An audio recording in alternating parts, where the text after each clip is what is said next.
4th semester science के long answer जो कि हर साल आपके आते हैं। क्वेश्चन आता है हेपेटाइटिस के लक्षण क्या क्या होते हैं।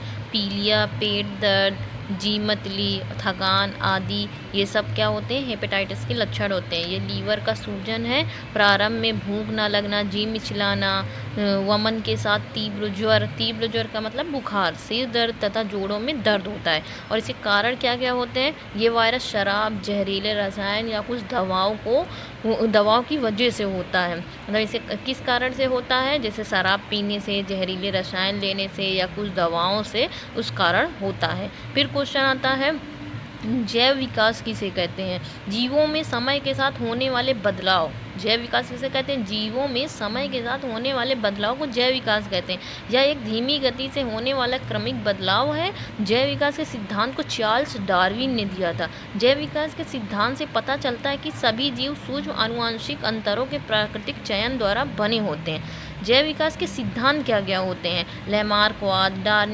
डार्विनवाद, नव डार्विनवाद, उत्परिवर्तनवाद, ये क्या है, सब जैव विकास के सिद्धांत हैं।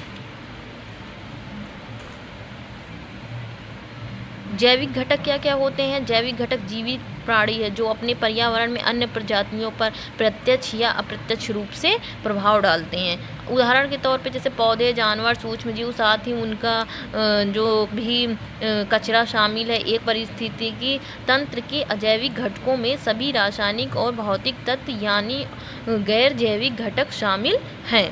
अब जैविक घटक को पोषक पद्धति के आधार पर कितने भागों में बांटा गया है, तो 3 भागों में बांटा गया। एक उत्पादक, एक उपभोक्ता, एक अपघटक। उत्पादक क्या क्या होते हैं, उत्पादक हरे पौधे आते हैं। उपभोक्ता में क्या क्या होता है, इसमें जीव आते हैं जो हरे पेड़ पौधों को खाते हैं। अपघटक क्या होते हैं, वे जीव जो मृत कार्बनिक पदार्थ में अपना पोषण प्राप्त करते हैं, उन्हें अपघटक कहा जाता है। खाद्य श्रृंखला किसे कहते हैं, तो जीवों के बीच भोजन के संबंध को दिखने वाला एक अनुक्रम है। ये बताता है कि जीवित चीज़ें एक दूसरे पर किस प्रकार से निर्भर करती हैं। खाद्य श्रृंखला में उत्सर्जक जीव से दूसरे जीव में स्थानांतरित होती हैं। बोला खाद्य श्रृंखला में ऊर्जा एक जीव से दूसरे जीव में स्थानांतरित होती है, इसे खाद्य श्रृंखला कहते हैं। क्या बोलते हैं खाद्य श्रृंखला को, खाद्य श्रृंखला में ऊर्जा एक जीव से दूसरे जीव में स्थानांतरित होती है। खाद्य जाल मैंने शॉर्ट वीडियो इसकी बनाई हुई है, उसको समझाया मैंने, आप उसमें इसको देख सकते हैं। और उसके बाद मैंने खाद्य जाल और खाद्य श्रृंखला में अंतर, इसको भी मैंने शॉर्ट वीडियो इसकी दी है मैंने, आप मेरे चैनल में ही इसको देख सकते हैं।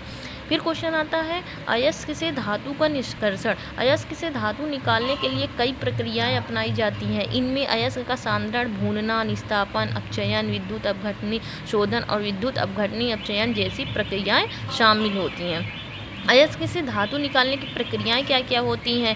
अयस्क को पीस कर छोटे छोटे टुकड़ों में तोड़ दिया जाता है। अयस्क से गैंग यानी अशुद्धियों को हटा दिया जाता है। अयस्क को भूनकर ऑक्साइड में बदल दिया जाता है। अयस्क को अपचयन करके धातु प्राप्त की जाती है। धातु को शुद्ध करने के लिए इलेक्ट्रॉनिक रिफाइनिंग की जाती है। इस तरह शुद्ध धातु प्राप्त होती है। निस्तापन व भर्जन क्या होता है। निस्तापन अयस्क को वायु की उपस्थिति में उसके गलनांक से कम ताप पर गर्म करके और ऑक्साइड में परिवर्तित करने की प्रक्रिया को भर्जन कहते हैं। अयस्क को वायु की अनुपस्थिति में गर्म करके और ऑक्साइड में परिवर्तित करने की प्रक्रिया निस्तापन कहते हैं। भर्जन का ये फार्मूला है, ये निस्तापन का है।